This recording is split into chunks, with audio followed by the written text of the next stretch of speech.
Hi, and welcome to How to Get Involved. This workshop is presented by me, Kasie Hipp, and I am the Student Leadership Coordinator at Coastline College. Today I'm going to go over what student life is. I'm going to talk a little bit about ASG, which is the Associated Student Government. I'll talk about our campus clubs, the National Society of Leadership and Success, or NSLS, and then I'll go ahead and wrap things up. So as I mentioned, my name is Kasie. I did my undergraduate degree at UC Irvine in International Studies, and I did my master's degree at Cal State Long Beach in college student counseling. And I love my job, and I'm super passionate about helping students gain leadership skills and really just making sure that when they graduate that they're ready for their future careers. The different areas that I oversee, which are included in this workshop, once again, are student life, clubs, student government, and NSLS. I also do the different health and wellness events that are on campus. And so if you have any questions about those, definitely feel free to reach out to me. So getting involved is really important because it's a great way to gain leadership skills, build up your resume. You get to meet different peers as well as faculty and staff and administrators on campus, and you get to learn new skills. It's really a great way to either learn more about a subject that you're interested in or try something new. The horror story, right, is always told about students who graduate and have no job experience and have a really hard time finding a job. And so getting involved is a way that you're able to build up that resume and get that job experience and then be able to better advertise and promote yourself once you are looking for a job. Student life, as I mentioned, includes a lot of different areas. And so you'll see us hold events about voter registration. This year is a census year, so we've held events and will be holding an event about the census. We have the Associated Student Government clubs, and we hold different leadership workshops. And in the spring, student life is the area that oversees the annual graduation ceremony. This is just a few of our upcoming events. We have a jam-packed calendar, even though we are online this year. All of our events actually have been brought online. And so we want to make sure that we're still providing all of our students with opportunities to, like I said earlier, gain those leadership skills, get involved, and make sure that you're ready for whatever is on your journey after Coastline. So ASG is the voice of the students. What this means is they represent the needs and the perspectives of the students in the college decision-making process. At California community colleges, there's a structure called Participatory Governance. And what that means is the different constituent groups or the different areas on campus have an opportunity to participate in the governance or the decision-making processes of the college. So the different constituency groups are students, faculty, so your professors, the classified professionals, which are many of the folks that work in admissions and records. I'm a classified professional. So it's our non-faculty employees, and then our administrators or the managers on the college campus. And so under participatory governance, the goal is that if there's any big decision being made at the college, that representatives from each of those groups will be present and have the opportunity to provide input. As you all know, this is a very unique year for Coastline and the world. And so having that student voice is more important now than ever. And so having the student input on what reopening is going to look like for the college, or how classes are going to be held, or how this might impact transfer. These are all really important conversations that are happening at our college that we need the students to participate in. On the flip side of being the voice of the students, ASG also creates a sense of community for our students. And so when we're in person, that looks like holding different events for students. But this also comes about in ASG provides funding for scholarships for many of our students. And then in the spring, when there were some different restrictions on the COVID relief funds, and ASG noticed that many of our students were being left out or were not eligible for those funding. ASG moved some things around in their budget and set money as over $40,000 aside, actually, so that students could receive some sort of financial support during that critical time. There's two key ways to get involved with ASG. There are our ASG officers, which are voting members of the student government. These students will have the biggest time commitment. It's about 3 to 7 hours a week. And that means that these students are attending weekly ASG meetings, they're attending campus committee meetings, any events that ASG holds that they're attending, and they also are required to attend a training before the start of each semester. This year we did a hybrid training format, and so students were able to, we only met once a week for 2 hours, and then we did different homework assignments, so that way that time sitting in front of the Zoom was really lessened, and we were able to get through the content that way. If the time commitment of being an officer sounds way too daunting, there's always the committee representatives, and these are students that sit on campus committees on behalf of ASG. I was talking earlier about how we need to have the student voice at the table, and so committee representatives attend different meetings on behalf of ASG and are still providing that student voice. It has a much lower time commitment, 3 to 5 hours a month. And most of those items that are required for ASG officers are totally optional for our representatives. If you have any questions about the differences between these two, definitely let me know. They're both great ways to get involved. A lot of our working parents or folks that are working full-time find that the committee representative position is a great fit for their schedule. They're still able to represent the needs of the students, but they don't have to necessarily commit as frequent of time. We currently have some officer positions available. So our executive board positions available is our secretary position. They're the ones that take meeting notes during the ASG meetings.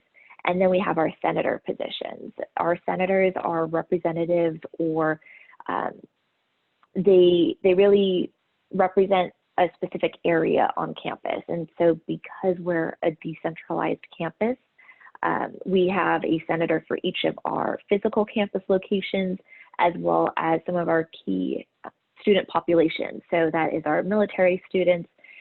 We also have a campus club senator, a student equity senator, because that is a big focus for ASG. And then we have our legislative affairs senator, which works in coordination with actually the other student governments in the state of California, and talks about how different decisions are impacting California community colleges as a whole. All of these vacant positions are voting members of ASG. And so going back to the previous slide, these are going to have the higher time commitment. ASG meetings, the time is still going to be set for the fall, but all of the meetings are going to be held via Zoom. And so we know that that's made it a lot easier for some students to get involved, and we'll definitely be considering Zoom meetings for the spring as well. So Coastline clubs. Clubs can have an academic or social purpose. Sometimes one of the biggest misconceptions is that a club has to be on a very serious subject, and that's not always true. So in the past, there's been a surf club, and so, surf club, it was a group of students that were interested in surfing. They found a faculty member who was also interested in surfing, and they got together and they'd go surfing. We also have a pre-med club, and so obviously that has a more academic focus, and so that's students that are interested in the pre-med fields, and they gather to talk about different applications that they might be filling out or things that are going on in that industry. All clubs are seen by me in the Department of Student Leadership and Global Engagement, but funding and final approval of club events is provided by the student government. And that gets a little confusing, but I guess what I'm trying to say is if you have any questions about clubs, let me know and I can go ahead and answer those. So this is a list of the clubs that were active in the spring of 2020. All clubs have to go through a reactivation process. And so right now we have no clubs that are active. Now that said, it is the first week of the semester and I anticipate that will change very shortly. But if you're interested in any of these clubs, you can email their club advisor and they'll be able to let you know when upcoming meetings will be happening. All meetings are going to be happening via Zoom online. Nothing's going to be taking place in person. We're also in the process of getting club websites set up. And so you'll see that Esports Club has a hyperlink underneath it. And so you could actually even visit the Esports Club website. If any of you watching this video are part of a current club and want to get a club webpage set up, definitely email me and I could send you that criteria as well. So perhaps you're looking at this list of available clubs and you're like, none of those quite sound good to me. So you can start your own club. Starting a club is actually pretty easy. If you find 3 students, including yourself, so you and 2 friends, and then you'll need an advisor. An advisor can be either a faculty, an administrator, or a classified professional at Coastline. So they must be a Coastline employee. That's the hardest part, to be honest. The next step will be creating a club constitution. But to be honest, I have a pretty easy structure to follow in the club and advisor handbook. And so you could take a look at that. And it's essentially, if you're able to answer the different questions about your club, you've got your club constitution. Once you've got all of that, you'll submit an online form to me. I'll take a look at it. And then we'll be able to get your club activated. A little bit more information though about those 3 students. They must be currently enrolled at Coastline and they need to have a 2.0 GPA during the time of membership, and those are for your club officers. As I mentioned, the advisor must be a current Coastline employee. We know a lot of our students take classes at our sister colleges, but unfortunately they must be a Coastline employee. And as I mentioned, this is a slide with a lot of content on it, but I wanted to provide it to give you an idea of the structure for the Constitution. You don't have to create it all by yourself. I've already created a little bit of a structure where you just have to plug in the information specific to your club, and I'm happy to provide you examples of previous club constitutions that made it through approval.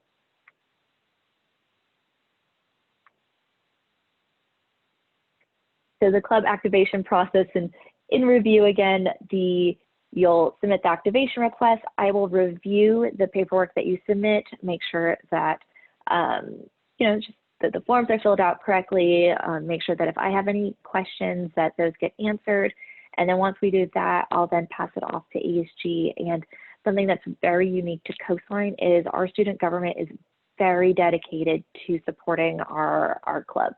And so ASG gives each of our campus clubs $250 per academic year when the club is activated. That is very rare. I think at OCC clubs get $50 the first time they're activated. A few years ago, our ASG said, nope, that's not enough. We need to make sure that all of our clubs are able to start the year with some money in their club account and make sure that they're able to hold the events that they want to hold. Another thing that ASG does for our campus clubs is they also match fundraising dollars. So if a club fundraises $250, say through like selling chocolate or holding an event, ASG will match up to $250 per academic year. And so that's a total of up to $500 that ASG can be giving a club per academic year. And once again, that's very rare for community colleges. The expectations for an active club is that you're going to be meeting once a month. Once again, these are going to be via Zoom. The club advisor must be present for all club events, all meetings or gatherings. We have to make sure that you're not going off into the wild without supervision. And then clubs can only hold approved events or activities. And so all that information is better described in our club and advisor handbook, which is available on our club website. But also, if you have any questions, I am here to answer those questions. The National Society of Leadership and Success is fully online leadership academy. And so and this was actually pre-COVID. So NSLS has been at Coastline for a couple of years now. And we were really looking for a way for all of our Coastline students to be able to have the opportunity to get involved. We know that a lot of Coastline students are working full-time, or they don't even live near Coastline itself. And so NSLS was a great way for us to find a way for our students to get involved. The program is really self-paced, and so you don't have to necessarily wait on anybody else but yourself to move through the program. Some of the benefits of NSLS is you're able to put it on your resume. They offer letters of recommendation. They also offer different scholarship opportunities. And if you transfer to an institution that also has an NSLS chapter, your membership will actually transfer with you. And you're able to see what those institutions are on their website. NSLS is an invite-only opportunity for leadership. And so that eligibility is based off of having a 2.0 GPA at Coastline and that you've completed 5 units at Coastline. And so if this is your first semester at Coastline, you will likely see an invitation next semester. And so for those of you that were here with us in the spring or summer and meet those eligibility requirements, you should be seeing your invitations going through the mail shortly. So if you have any questions about that, definitely let me know. Another one of the fun things about NSLS is they have what are called speaker broadcasts, and those happen 3 times a semester. Those will be happening, I think, in about October of this year. And NSLS, as a larger organization, is able to really bring in some big name people that Coastline would never be able to afford. And so we actually broadcast those for not just our NSLS students, but for all Coastline students. And so keep an eye on the Coastline events page and for the link for those. We have all this information and plenty more on our different websites. The Student Life web pages should really just be your starting point because we then branch off to the club's web page, the ASG web page, and for Welcome Week, we have a web page all for that as well. So definitely take a look. There's lots of what I think to be as fun information on there. Or you can always contact me. Once again, I'm Kasie, I'm the Student Leadership Coordinator. When we're at the college in person, my office is in the Student Services Center in Fountain Valley on the 4th floor. But right now, everything's online, right? My office hours are Monday through Friday, 8 to 5. And so if you shoot me an email on the weekend, no problem. I'll just hopefully get to it on Monday. So if you have any questions, I look forward to hearing from you, and thank you for attending.